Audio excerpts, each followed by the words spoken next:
నిన్న జరిగినటువంటి తెలంగాణ తల్లి విగ్రహావిష్కరణ ఏది ప్రతిష్టాపన క్రమంలో భాగంగా మంత్రులు వీళ్ళందరూ కూడా చాలా పెద్ద ఎత్తున ఈరోజు చూస్తూ ఉన్నాం.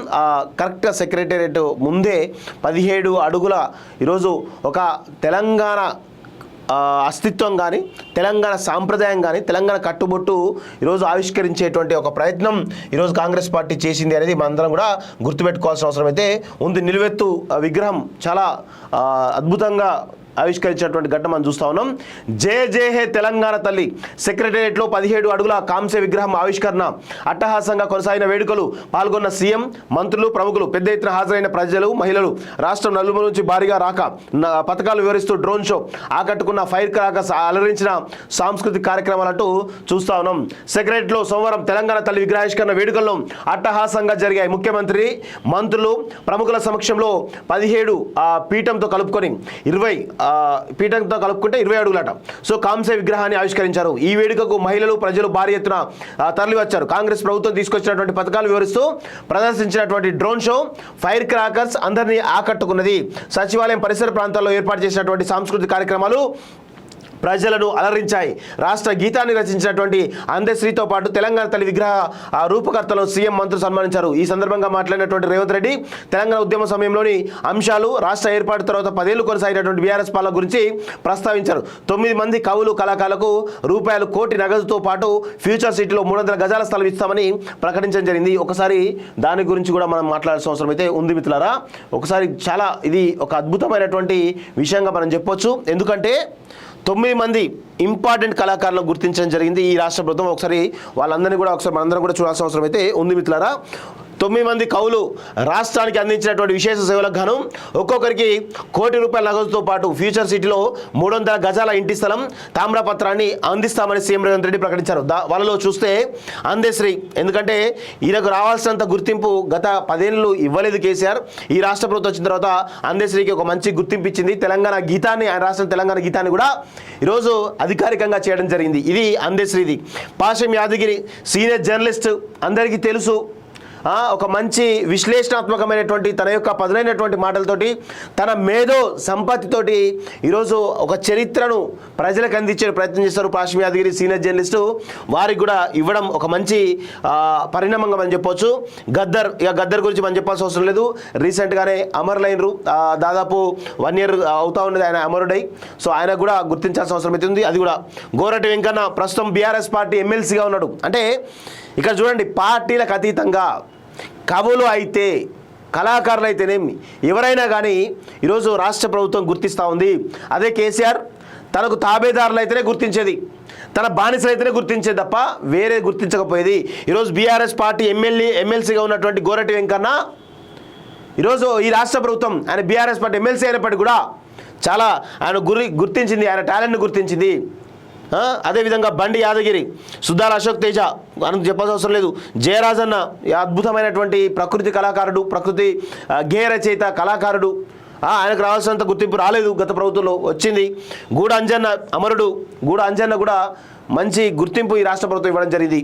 ఇక ఎక్క యాదగిరిరావు తెలంగాణ ఉద్యమం సమయంలో, తెలంగాణ ఉద్యమానికి ముందు కావచ్చు, లేకపోతే మలిదేశ తెలంగాణ ఉద్యమంలో అమరవీరుల స్తూపాన్ని ఈరోజు ఆయన డిజైన్ చేసినటువంటి ఎక్క యాదవ్ కళాకారుడు ఎవరైతున్నారో, గత ప్రభుత్వంలో ఇప్పుడు గన్ పార్క్ దగ్గర ఉన్నటువంటి అమరవీరుల స్తూపం ఏదైతుందో అది ఎక్క యాదగిరిరావు చేసినటువంటి స్తూపం.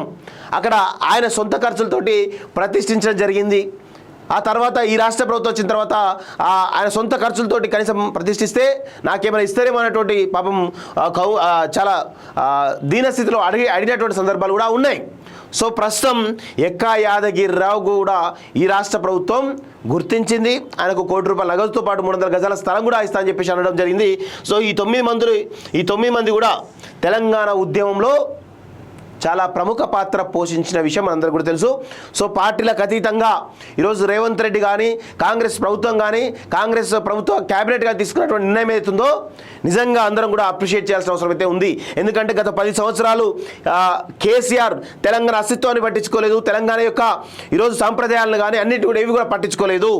ఈరోజు ఈ రాష్ట్ర ప్రభుత్వం తెలంగాణలో ఉన్నటువంటి ప్రతిదీ కూడా పట్టించుకుంటా ఉంది. సో ఈ దశలోనే నేను మరొకసారి వీళ్ళకు విజ్ఞప్తి చేస్తాను. తెలంగాణ ఉద్యమకారులను గుర్తించాల్సినటువంటి అవసరం, ఆవశ్యకత ఈ రాష్ట్ర ప్రభుత్వం పైన, ముఖ్యమంత్రి రేవంత్ రెడ్డి పైన ఉంది అనేది గుర్తుపెట్టుకోవాలి.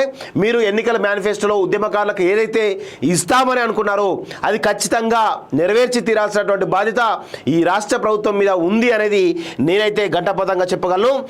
ఇలా చాలా ఒక తెలంగాణకు సంబంధించినటువంటి అస్తిత్వాన్ని ఈరోజు కాంగ్రెస్ పార్టీ ఆవిష్కరిస్తున్నటువంటి విషయం అందరం కూడా గుర్తుపెట్టుకోవాల్సిన అవసరం అయితే ఉంది.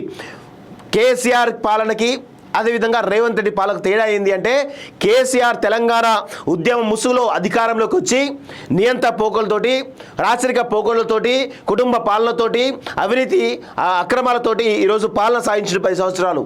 రేవంత్ రెడ్డి యొక్క ప్రభుత్వం ఇక తెలంగాణలో మరుగున పడిపోయినటువంటి ఉద్యమకాల చరిత్ర కానీ, లేకపోతే ఉద్యమకాలు గుర్తించడం కానీ, లేకపోతే తెలంగాణ అస్తిత్వాన్ని కాపాడడం కానీ, తెలంగాణ అధికార గీతాన్ని ఈరోజు ప్రజలకు చెప్పడంలో కానీ, ఇలా తెలంగాణ యొక్క అస్తిత్వాన్ని కంప్లీట్గా గుప్పిట్లో పెట్టుకొని ఈరోజు ప్రజలకు ఒక మంచి తెలంగాణ యొక్క ఫ్లేవర్ ఉండే విధంగా ఒక పాలన అందించే విధంగా ప్రయత్నం చేస్తూ ఉన్నాడు రేవంత్ రెడ్డి. సో అది అందరం కూడా అప్రిషియేట్ చేయాలి. సరే, అక్రమాలు అవినీతి అనేది తర్వాత ఫ్యూచర్లో వస్తాయా లేకపోతే రావా అనేది తర్వాత తెలుస్తుంది. దానిపైన ప్రజలు కానీ మాలాంటి వాళ్ళంగా పోరాడతాం. కానీ తెలంగాణ యొక్క అస్తిత్వాన్ని ప్రజలకు అందిస్తున్నాడా లేదా, ఆ అస్తిత్వాన్ని కాపాడుతున్నాడా లేదా అనేది మనం ఒకసారి ముందుగా గుర్తించాల్సిన అవసరం ఉంది. కాబట్టి ఆ కోణంలో కేసీఆర్ కంటే రేవంత్ రెడ్డి చాలా బెటర్గా కనిపిస్తూ ఉన్నాడు.